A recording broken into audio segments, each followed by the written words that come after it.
Vous informer, c'est notre passion. Vous qui avez jugé utile de choisir votre chaîne de télévision Télé 26, abonnez, commentez et partagez.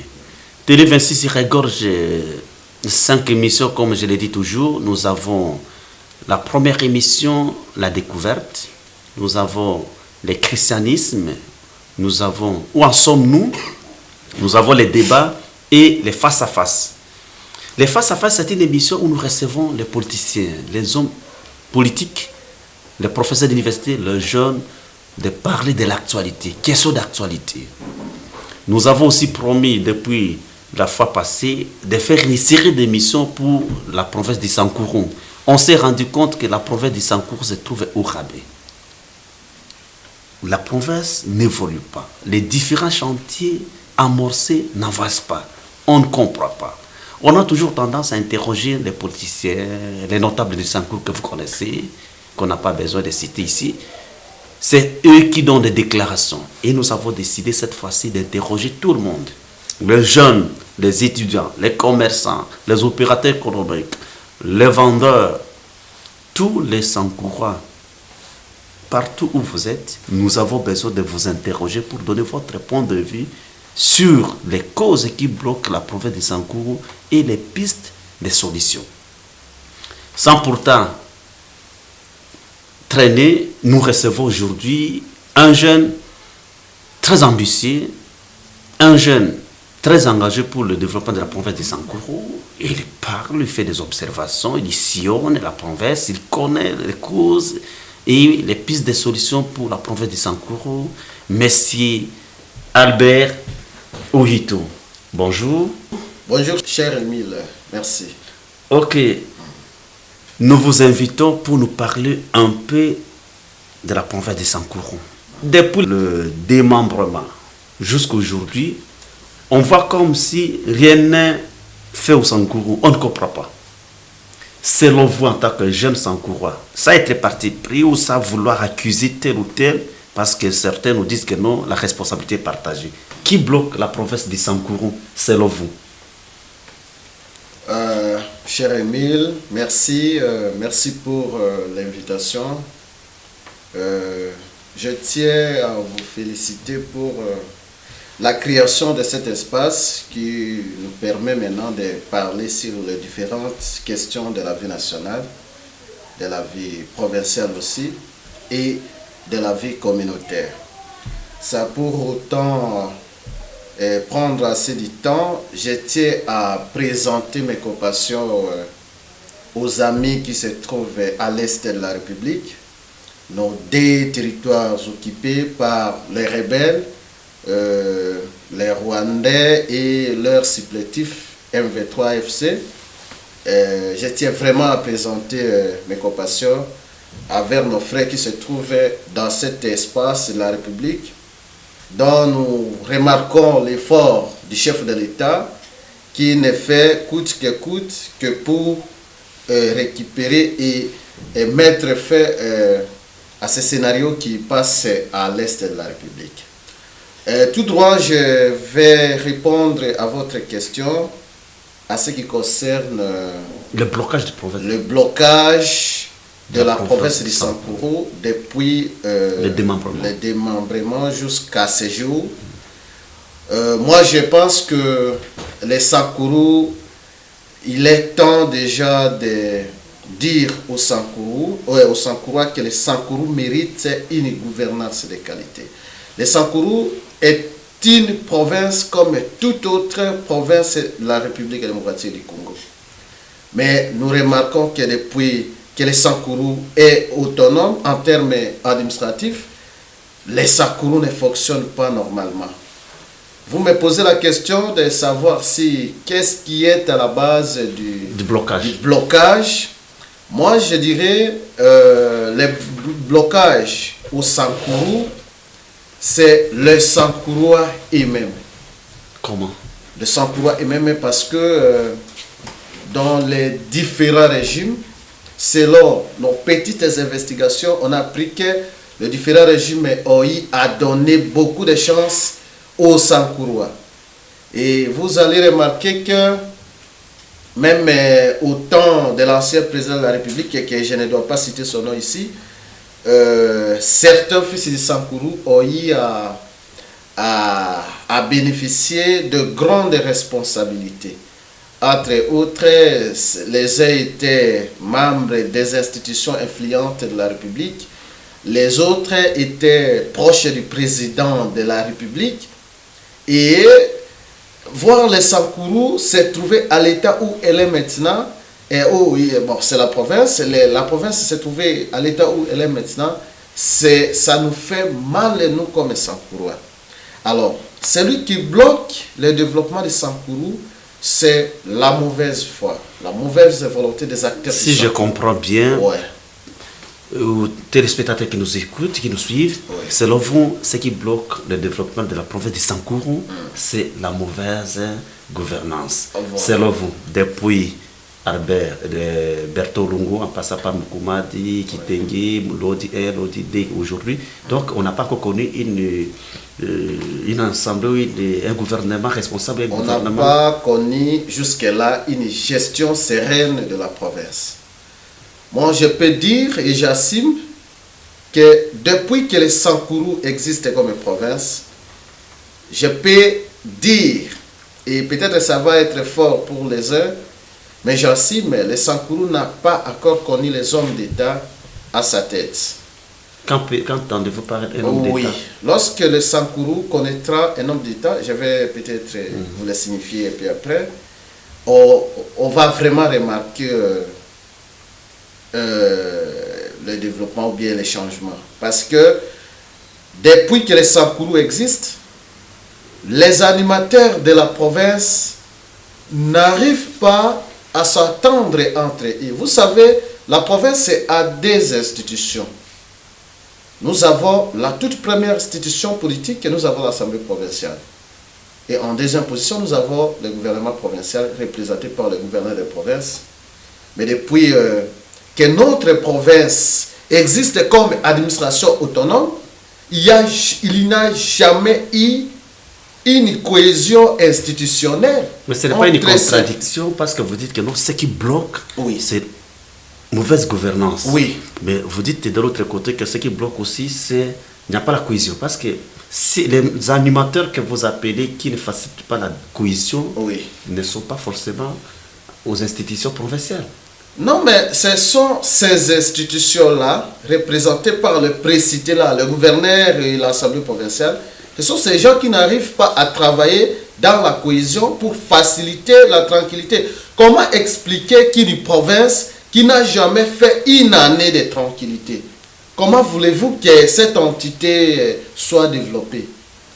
Il n'y a pas la cohésion entre les deux institutions depuis la création, depuis l'existence de cette donc ce manque de la cohésion entre le gouvernement parce provincial que et le gouvernement provincial et l'Assemblée provinciale n'arrivent pas à travailler d'une façon vraiment cohérente et harmonieuse et institutionnelle. Parce que nous avons on n'a pas les hommes d'État. Vous m'aviez demandé de définir un homme d'État. Oui, un homme d'État, un profil d'un homme d'État, c'est celui qui voit les générations futures. Celui qui veut laisser l'empreinte pour que demain on parle de lui. Mais un acteur politique ne dort, ne réveille que sur comment accéder et conserver le pouvoir le plus longtemps possible. Quand on vous nomme, par exemple, quand on vous élit gouverneur de province, vous êtes là pour servir la province. Mais aujourd'hui, au Sankourou, lorsque quelqu'un est gouverneur, quelqu'un est président de l'Assemblée provinciale, quelqu'un est député, donc il est là que pour voir son avenir politique. Donc il ne songe pas pour les générations futures. Au Sankourou, jusqu'à ce qu'on aura des hommes d'État, qu'on peut espérer un changement. Parce que je ne vois pas une province se développer à l'état où nous nous trouvons maintenant. Le Sankourou est en conflit. Pour preuve, il y a on vient de donner au Sankourou son nouveau gouverneur depuis le 15 avril. Oui, mais qui n'est pas investi jusque-là. Je voudrais arriver par là. Oui. Depuis le 15 avril, nous avons connu les élections du nouveau gouverneur Gelodi Mogo qui a été provisoirement élu, Oui. mais jusqu'aujourd'hui, il y a des contestations à contestation. Et il y a dernièrement toute une maquette, si je peux appeler ça, des requêtes Oui. sur la table de Omokala. Oui. Ça aussi ne bloque pas seulement l'harmonisation, la cohésion, c'est aussi parfois des contestations après chaque élection. Cette contestation n'est pas à l'origine aussi de blocages. Nous sommes un état de droit. Et la loi donne cette chance à celui qui estime qu'il est lésé. L'honorable Justin Moukala a été candidat gouverneur. L'honorable Gilles Lodi, candidat gouverneur, et puis le gouverneur proclamé, élu par la commission électorale. Omokala qui se sent lésé, qui trouve qu'il y avait eu beaucoup d'irrégularités dans ce processus. C'est son droit le plus légitime de saisir les instances de justice pour qu'il soit départagé. Là, je n'entrerai pas vraiment en profondeur sur ça parce que ce sont des questions de justice. Mais en réalité, il a le droit de saisir les instances. Et le gouverneur élu n'a pas aussi dit qu'il ne va pas peut-être respecter les droits selon vous, si je vous comprends bien. Donc, si je vous comprends bien, oui. Les descentes que nous constatons de membres du gouvernement national au Sankourou, toutes les descentes là n'apporteront rien jusqu'à ce que les Sankourans auront un gouvernement ou des institutions fortes. Des institutions. Mais comment voulez-vous, nous au Sankourou maintenant, nous avons un gouverneur intérimaire. Vous savez le régime de l'intérimaire, comment il fonctionne. Oui. Un intérimaire a trop de limites, il ne peut pas engager il ne peut pas vraiment engager la province comme il faut, parce qu'il a un statut d'intérimaire. Il n'est pas permis de prendre certaines décisions ou bien de signer des décisions, des arrêts d'ordre, tout ça. Donc, jusqu'à ce que les Sankourou aura un gouverneur définitif, peut-être on peut espérer, parce qu'on venait de remarquer une descente d'une délégation du gouvernement où on avait en tête le vice-premier ministre de l'économie nationale, accompagné de certains notables du Sankourou, entre autres il y avait les députés nationaux. Oui. Mais je ne vois pas, bon, à moins que le programme là soit du gouvernement direct, mais il faut que le gouvernement central travaille aussi avec la province. Nous demandons peut-être au chef de l'État... Quand vous dites que non, il faudrait que le gouvernement central travaille avec la province. Oui. Il y a un adage qui dit tout ce qui se fait pour nous, sans nous et contre nous. D'où il faut associer les acteurs locaux, notamment les notables. Mais nous apprenons que les notables du Sankourou ne s'entendent pas. Ça aussi, ce n'est pas le point de départ de cette déstabilisation au niveau des institutions que vous venez de citer, l'Assemblée et le gouvernement provincial. Bon. Pour moi, on ne peut pas réduire une province par une mésattente de certains Sankourois. Ces gens-là que vous citez ne sont pas plus Sankourois que les autres qui sont chez nous là-bas. Au moins, ils ont eu la chance d'être envoyés par les mêmes Sankourois. Leur mésattente là ne concerne pas les Sankourous. L'administration, les Sankourous doivent fonctionner sans pour autant tenir compte des caprices des uns et des autres. Donc, la mésentente ou l'attente de certains notables, là, en tout cas, ne concerne pas vous avez dit que depuis que Sankourou est Sankourou comme province autonome, n'a pas encore connu des hommes d'État. Oui. En commençant par Berthold Lungu, oui. Mukumadi, oui. Gilles Lodi 1, Kitenge, oui. Gilles Lodi 2. Mais qui n'a pas travaillé jusque-là. Oui. Gilles Lodi a travaillé presque une année et demie. Bon, aujourd'hui, il est aussi gouverneur. Avez-vous une question ou des reproches à faire au gouverneur, des leçons à donner par rapport à sa gestion précédente? Parce qu'il est gouverneur maintenant, il sera prochainement notifié ou l'ordonnance sera justement signée pour qu'il puisse commencer le travail. Cher Émile, vous savez... Qu'est-ce que vous proposez, vous reprochez à Gilles Lodi par rapport à son passé ou son cours, parce qu'il est maintenant de nouveau gouverneur? Je vais d'abord commencer par reprocher les députés provinciaux. Vous savez, en RDC, les députés provinciaux jouent un grand rôle que la Constitution leur donne. Gilles Lodi a été élu gouverneur en 2022. Gilles Lodi présenté comme candidat gouverneur en 2024. Les mêmes députés provinciaux là, certains étaient encore députés. Lorsqu'on élit Gilles Lodi comme gouverneur en 2022, certains étaient et ils sont reconduits députés encore. Le même Gilles Lodi qui termine son mandat, qui revient encore comme candidat en 2024. Et les mêmes députés provinciaux là qui disent non à Gilles Lodi, et ils ont accordé la chance à un autre fils de Sankourou, l'honorable Victor Kitenge, qui a été gouverneur. Le même député qui nous reviennent après leur turbulence institutionnelle ou politique, je ne sais pas. Oui. Voilà. Et jusqu'à ce qu'on organise un nouveau scrutin, le même député là, séduit par les discours de l'honorable Gilles Lodi, et Lodi est élu. Maintenant, est-ce que tout ce que les Sankourou vit maintenant, moi je vais responsabiliser aux députés. Moi, je ne peux pas reprocher Lodi parce que Lodi, je ne pense pas qu'il a été élu pour un sentiment. Il a été élu parce que les députés par les députés provinciaux. Les députés provinciaux qui ont été séduits par son discours programme. Si je vous comprends bien, oui. Vous êtes d'accord pour qu'on puisse je dois d'abord enlever la responsabilité de voter les gouverneurs par les députés provinciaux. Je dois d'abord terminer mon argumentaire avant de répondre à la question. Oui, allez-y. Les mêmes députés qui élisent Gilles Lodi en 2024, qui disent non à Gilles Lodi en 2024, ce sont les mêmes députés qui reviennent pour donner la chance encore à Gilles Lodi. Je ne sais pas si les discours programme de l'honorable Lodi qui a eu à les motiver pour qu'ils méritent au moins cette confiance, on ne sait pas. Certains disent que non, il y a les pots de vin qui circulaient. En tout cas, et ça c'est pour ces gens-là qui disent, moi je me limite. Oui, moi, connaissant les modèles dont les élections indirectes se déroulent, moi je sais que l'honorable Lodi a présenté son discours programme devant l'Assemblée provinciale et puis les députés ont eu à voter.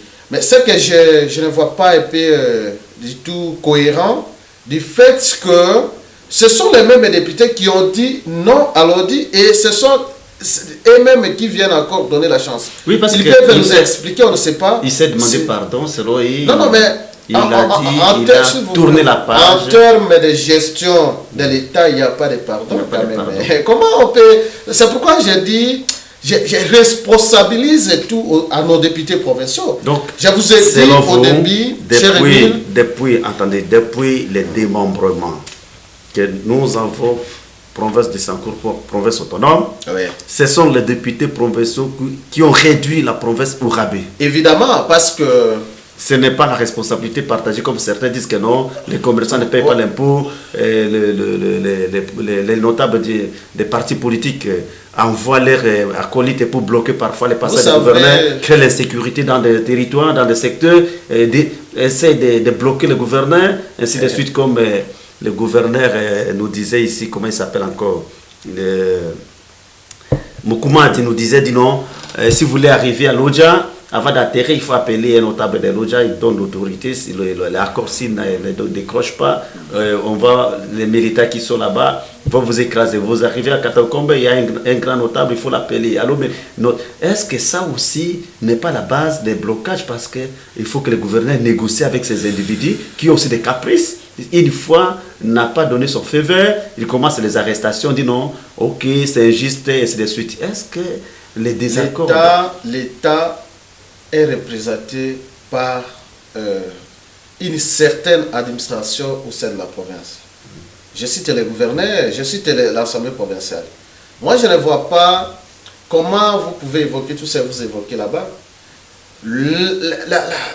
La seule cause qui ne facilite pas le développement au Sankourou, ces institutions. Nous n'avons pas des institutions de qualité, cher Émile.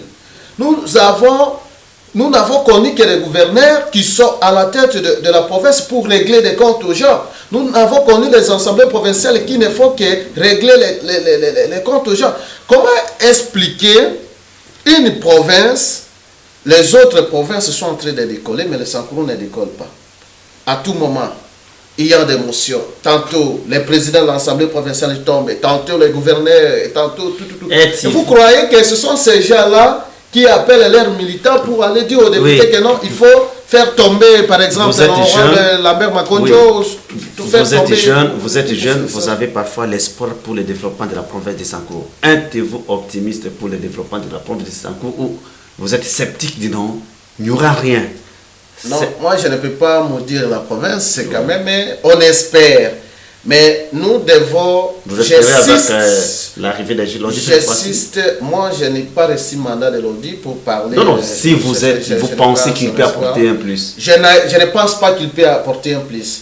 Parce qu'en dehors de ce que nous sommes en train de discuter ici, nous avons des groupes sociaux, des réseaux qui nous réunissent avec même ça.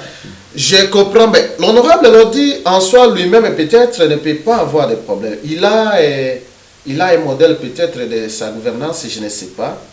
Mais on dit les débuts marquent la fin. S'il faut suivre comment ces acolytes, certains sont en train de menacer même les gens. Nous avons même des audios. Comment expliquer quelqu'un qui est censé aller rassembler les gens? Parce que le développement, nous devons d'abord commencer par une cohésion.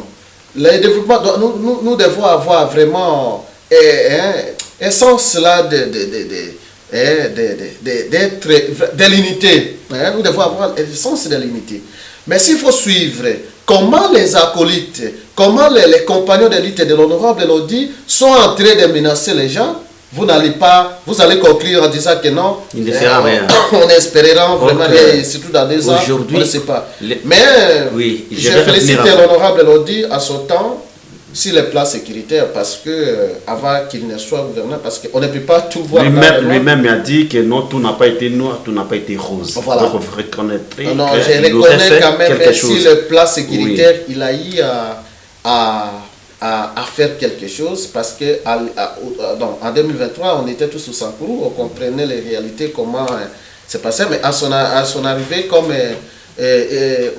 gouverneur de province, il a eu peut-être à stabiliser un peu sur les plans sécuritaires. À part ça, moi personnellement, je ne vois pas qu'est-ce que lui a fait. Alors, sur ces mandats qu'on venait de lui confier ici, on ne sait pas si il va faire quelque chose dans des ans. Vous savez, peut-être il y aura élection en 2028.